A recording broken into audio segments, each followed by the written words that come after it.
दिसंबर की हल्की गुलाबी ठंड में रात के 12 बजे वाराणसी का कैंट रेलवे स्टेशन खाली हो चुका था, क्योंकि वाराणसी से मुंबई के बीच चलने वाली ट्रेन मुंबई वाराणसी एक्सप्रेस आज 3 घंटे लेट थी।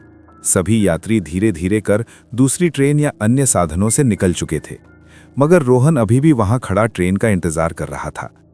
लगता है इस रेलवे स्टेशन पर अब मैं अकेला ही बचा हूं, मगर अब दिन भर की भागदौड़ के बाद कहीं और जाने की हिम्मत नहीं है। जैसे ही ट्रेन आएगी उसी से मुंबई चला जाऊंगा। खुद से बातें करते हुए रोहन प्लेटफॉर्म पर इधर उधर देख रहा था। फुटओवर ब्रिज की सीढ़ियों के नीचे कुछ भिखारी सो रहे थे। तभी एक भिखारी उसके पास आया और बोला, इस वक्त तुम यहाँ क्या कर रहे हो? यहाँ अभी कोई ट्रेन नहीं आने वाली है। मुंबई वाराणसी एक्सप्रेस आने वाली है, वो जो 3 घंटे लेट है। अच्छा, वो ट्रेन। रात के वक्त उस ट्रेन में सफ़र करोगे? अपना ध्यान रखना, किसी अनजान से बात मत करना। उसकी रहस्यमय बातें रोहन को कुछ अजीब लग रही थी। वो सम्मोहित सा उस भिखारी को देख रहा था। उसे होश ही नहीं था कि ट्रेन आ चुकी थी। वो उससे कुछ बोल पाता उसके पहले ही ट्रेन चलने का सिग्नल हो गया। हॉर्न देती हुई ट्रेन ने गति पकड़ ली थी।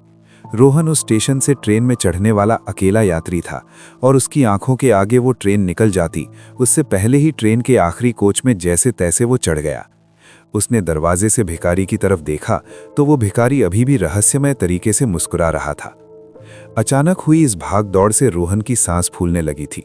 वहीं दरवाजे के पास खड़े खड़े उसने खुद को रिलैक्स किया और फिर खाली सीट पर जाकर बैठ गया। आंखें बंद करके वो कुछ सोच रहा था। खिड़की से बाहर की ठंडी हवा उसकी रूह को सुकून दे रही थी। तभी उसे एहसास हुआ कि कोई उसके करीब तेजी से सांसें ले रहा है। उसने आंखें खोलकर देखा तो उसके पास कोई नहीं था, यहाँ तक कि पूरा कंपार्टमेंट खाली था।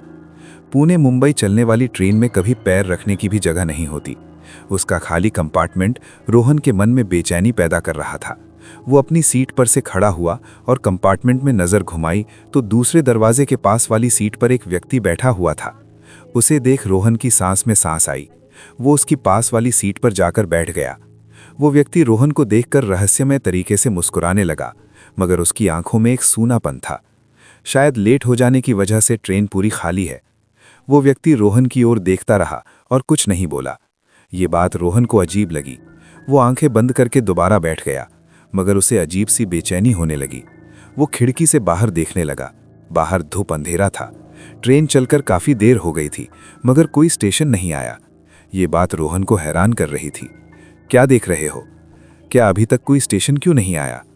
रोहन हैरान हो गया। उसे कैसे पता चला कि रोहन क्या सोच रहा है? क्या सोच रहे हो? मुझे पता है, कोई स्टेशन नहीं आया है और नहीं आएगा। तुम गलत ट्रेन में चढ़ गए हो। गलत? नहीं, मैं तो सही ट्रेन में चढ़ा था। क्या तुमने गौर किया, तुम्हारे अलावा इस ट्रेन में कोई और क्यों नहीं चढ़ा? ये पूरा कंपार्टमेंट खाली क्यों है? रोहन को अब उसकी बात पर यकीन हो रहा था। उसने गेट के पास खड़े होकर देखा तो बाहर सिर्फ अंधेरा नजर आ रहा था। दूसरे कंपार्टमेंट में जाने के लिए कोई रास्ता नहीं था।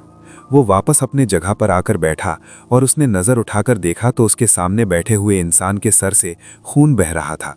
उसका सर कुचला हुआ और आंखें निकली हुई थीं। ये देख रोहन डर गया और उससे दूर भागने लगा। वो व्यक्ति उसके करीब आ रहा था। रोहन डरते हुए दरवाजे के कोने में खड़ा हो गया। उसकी आंखें बंद थीं। तभी उसे अपने कंधे पर किसी के हाथ का एहसास हुआ। उसने आंखें खोली तो सामने वही व्यक्ति नॉर्मल तरीके से खड़ा था। क्या हुआ? इस तरह क्यों चीख रहे थे? कोई दिक्कत है? वो अभी अभी मैंने अरे, आपका चेहरा तो ठीक है, अभी तो खून बह रहा था। अरे वो खून, वो तो बरसों पहले मुझे चोट लगी थी, उसके कारण तुम्हें नजर आया होगा। बरसों पहले की चोट का खून अब? हाँ, करीब 20 साल पहले इसी ट्रेन से सफ़र कर रहा था मैं। उस दिन भी ये ट्रेन लेट हो गई थी। प्लेटफॉर्म पर मेरे साथ 1-2 पैसेंजर ही थे। मैं ट्रेन में चढ़ा तो मेरे पीछे कुछ शराबी भी चढ़ गए। पूरी ट्रेन खाली थी, उसके बावजूद जगह के लिए मेरे साथ हाथापाई करने लगे और थोड़ी सी बहस हुई तो उन लोगों ने मुझे चलती हुई ट्रेन से बाहर फेंक दिया। मेरा सर बिजली के पोल से टकराया और उसमें से खून की धार बह गई। मैं पटरी पर गिर गया। इसके पहले कि मैं खुद को संभाल पाता, एक ट्रेन धड़धड़ाते हुए मेरे ऊपर से गुजर गई। तब से मैं इस ट्रेन में उन लोगों को तलाश रहा हूँ। न जाने कब मेरी तलाश पूरी होगी। कहते हुए उस व्यक्ति के चेहरे पर मायूसी के भाव आ गए। वैसे आप कहानी अच्छी सुना लेते हैं। यदि आपके ऊपर से ट्रेन निकल जाती तो इस वक्त आप जिंदा नहीं होते। किसने कहा तुमसे कि मैं जिंदा हूं? मैं तो मर चुका हूं। कितना बेहुदा मजाक है।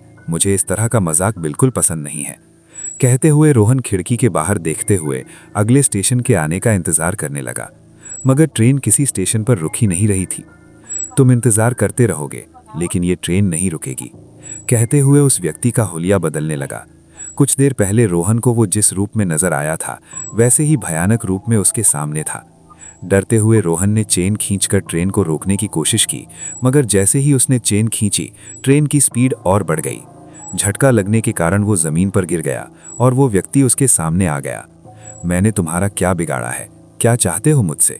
मैं तो तुम्हें जानता भी नहीं, मुझे जाने दो, कहते हुए रोहन उससे दया की भीख मांगने लगा, मगर वो व्यक्ति उसे और डराने लगा। उसके सर से बहने वाला खून रोहन के ऊपर गिर रहा था। डर के कारण रोहन की हालत खराब होने लगी। तभी अचानक वो व्यक्ति पीछे हट गया। रोहन ने राहत की सांस ली। क्या तुम सच में मेरी मदद कर सकते हो? मुझे छोड़ दो, मैं आपके लिए कुछ भी करने को तैयार हूं। रोहन ने कह तो दिया था, मगर डर के कारण उसकी हालत खराब थी। वो जिंदा लाश की तरह आंखें फाड़े उसे देख रहा था।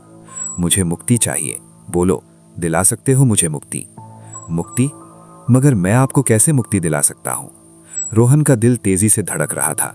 उसकी धुंधली समझ में ये बात साफ हो चुकी थी कि वो किसी सामान्य स्थिति में नहीं था।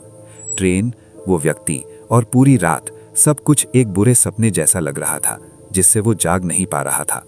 उसकी आंखों में डर और उलझन थी, मगर उसके सामने खड़ा शख्स उसे जाने ही नहीं दे रहा था।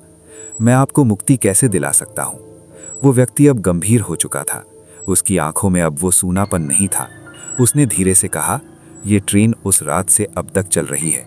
हर बार एक नया यात्री चढ़ता है और फिर उसी की तरह भाग्य को जीता है। रोहन पूरी तरह स्तब्ध था। उसकी सांसें थम गई। उसके दिमाग में सवाल उठने लगे। कहीं वो भी तो इस ट्रेन में हमेशा के लिए फंसने वाला नहीं? तुम मुझे मुक्ति दिला सकते हो, अगर तुम इस ट्रेन की गुत्थी सुलझा सको। मुझे इस ट्रेन से कोई बाहर निकाल सकता है तो वो तुम हो। तुम वही आखिरी यात्री हो जो यहाँ से बाहर जा सकता है। लेकिन इसकी एक कीमत है। क्या कीमत? व्यक्ति ने रोहन की आंखों में गहरी नजर डाली और धीरे से बोला, तुम्हें अपनी जगह मेरे लिए छोड़नी होगी। अगर तुम इस ट्रेन से बचना चाहते हो तो तुम्हें उस यात्री का रोल निभाना होगा जो हर बार मरता है। तुम्हारी मुक्ति उसी में है, लेकिन तुम्हारा सफर यहीं खत्म होगा। रोहन की आंखों में डर साफ दिखाई देने लगा। उसकी समझ में नहीं आ रहा था कि वो क्या करे। बाहर कोई स्टेशन नहीं था और ट्रेन रुकने का नाम ही नहीं ले रही थी। व्यक्ति की बातों में छिपे रहस्य ने उसकी हालत और खराब कर दी थी। अब वक्त कम है, चुन लो, या तो तुम मुझे मुक्त करोगे और खुद इस ट्रेन का हिस्सा बन जाओगे, या फिर अगली मंजिल तक तुम्हारी कहानी भी खत्म हो जाएगी। रोहन के सामने अब केवल दो विकल्प थे। या तो वो खुद को इस ट्रेन का हिस्सा बना ले और उस आदमी को मुक्त कर दे, या खुद ही हमेशा के लिए इस ट्रेन का एक भूत बन जाए। रोहन ने हिम्मत जुटाई और एक बार आखिरी बार खिड़की के बाहर देखा, लेकिन अब वहां केवल घना अंधकार था। ट्रेन की गड़गड़ाहट उसके दिल की धड़कनों के साथ एक हो गई थी। उसका दिमाग ठंडा हो गया था और वो धीरे धीरे उस अजनबी की ओर बढ़ा। ठीक है, मैं तुम्हें मुक्त करूंगा। जैसे ही रोहन ने ये शब्द कहे, ट्रेन अचानक रुक गई। घबराहट के बावजूद रोहन ने महसूस किया कि पूरा कंपार्टमेंट एक ठंडी हवा से भर गया था। वो व्यक्ति मुस्कुराया और धीरे धीरे हवा में घुलने लगा। अब तुम इस ट्रेन के नए यात्री हो। मुक्ति तुम्हारी भी आएगी जब कोई और इस ट्रेन में चढ़ेगा। रोहन अकेला खड़ा रह गया। ट्रेन के दरवाजे खुल चुके थे, मगर अब वो जानता था कि वो यहां से कभी नहीं निकल पाएगा। अगले स्टेशन पर कोई नया यात्री उसका इंतजार कर रहा था और एक दिन शायद कोई और उसकी मुक्ति की कीमत चुकाएगा। ट्रेन फिर से चल पड़ी, मगर अब रोहन जानता था कि इस सफर की कोई मंजिल नहीं थी, बस इंतजार था अगले यात्री का।